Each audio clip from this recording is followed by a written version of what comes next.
Everybody, welcome to another WOFOYO short. This is C-Dub. We are probably going to step in a little bit here. But first, let's get in the word for ourselves. This is Luke 12:1. In the meantime, when an innumerable multitude of people had gathered together so that they trampled one another, he began to say to his disciples, first of all, beware of the leaven of the Pharisees, which is hypocrisy. For there is nothing covered that will not be revealed, nor hidden that will not be known. Therefore, whatever you have spoken in the dark will be heard in the light, and what you have spoken in the ear in the inner rooms will be proclaimed on the housetops. Then he goes on to say in verse 4, and I say to you, my friends, do not be afraid of those who kill the body, and after that have no more that they can do. But I will show you whom you should fear. Fear him who, after he is killed, has the power to cast into hell. Yes, I say to you, fear him. He's talking about God here, who to fear. We had a family friend named Bobby. Dad was in business with him, did some business stuff, myself associated with a friend, mentor. Had a brother, Bill, worth tons of money. I've seen Bill give altar calls for Christian business people. And matter of fact, he was given a message that was the guy that said, hey, if you want the baptism of the Holy Spirit, you need to pray for it and just ask the Lord for it and believe you received it. And I was baptized with the Holy Spirit over in Knoxville, Tennessee on a Sunday morning. And Bill had a saying, and I'm going to bring this full circle here. He used to say, people that play little games lose big. And I've heard that dude say that more times than I can count. That being said, toward the end of his life, Bill messed up, had an affair, and almost cost him everything. He was worth a lot as far as money. Now, that being said, uh, I don't condone the affair and all that, but up until that point, there's a lot of good things I learned. And just like I've said concerning many people, there's a lot I learned from them. There's a lot that I had to unlearn. So 2025 had its share of scandals, especially with the Western Church. And I've said several times I don't believe that's the end of it. Well, here we are, 2026, and we already have one that's surfacing out in California. There is a scandal involving a guy named Sean Bowles, and he's affiliated with the church over there at Bethel, Bill Johnson, all that crew. And the scandal evidently is that he was using some data mining techniques to pass off or quote unquote enhance prophetic words. So this information is coming out. And here's the thing. I remember listening to Sean Bolts and I go, what's the big deal? I don't dislike the guy. Let me say it like this. There's people that get addicted to prophetic words.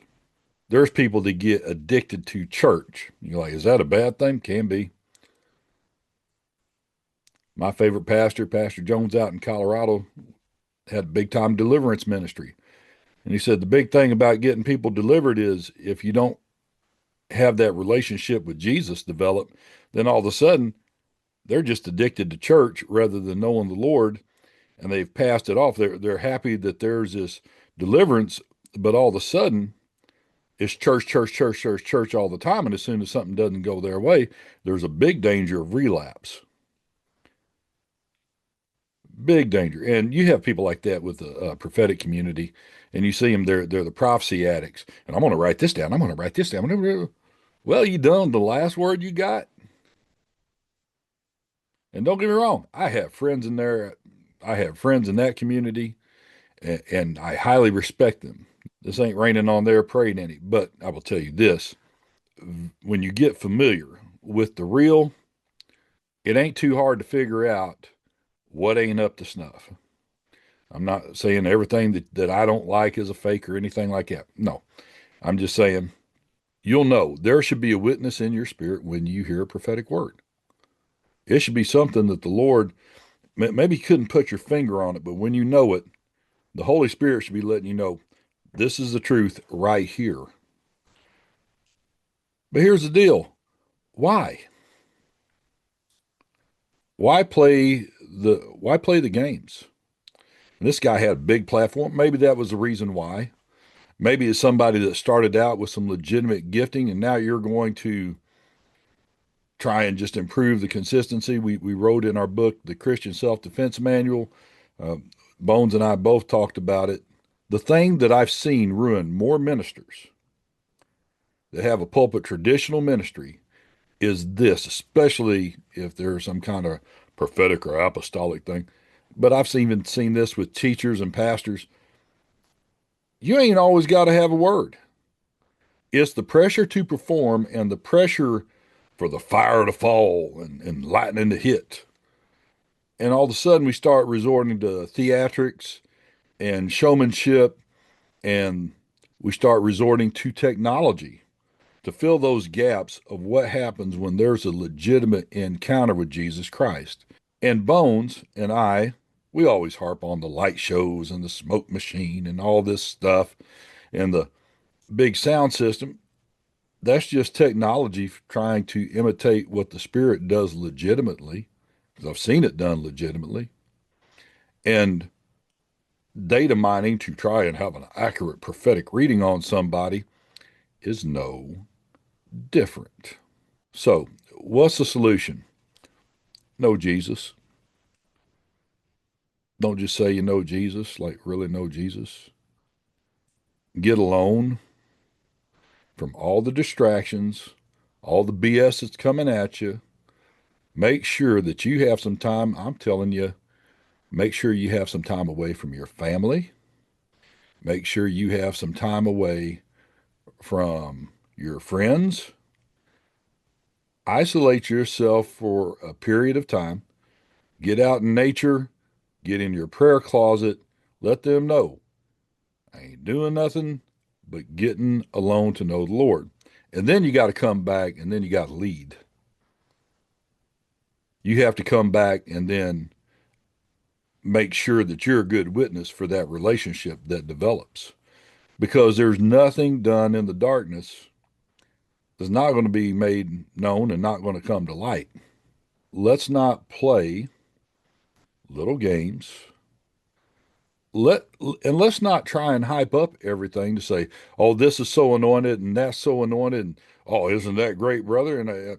Because one of the things that had me and Bones on the outs when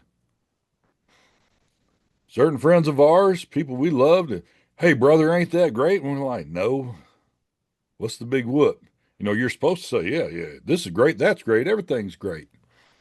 And we weren't towing that line. And and maybe there was some pride and ego involved in the way we did it. That could be a very accurate criticism of how we handled things. But at the same time, when we were calling balls and strikes, we weren't off on that very much. So learn to get along with the Lord. Learn to get so familiar with what is legitimate and true and real because Jesus is the way, He is the truth, and He is the light. And He's going to expose. By His Spirit, He will expose all the junk, your issues, my issues, where we've fallen short. And if you think you're going to get away, or if I think I'm going to get away with playing little games in the dark and they not have come out to light, ain't no way. So maintain your integrity, pray, listen, develop that relationship, and then also make sure that you are obedient to what you hear. And when you don't have that witness by the Holy Spirit in your spirit, just put it to the side. WOFOYO.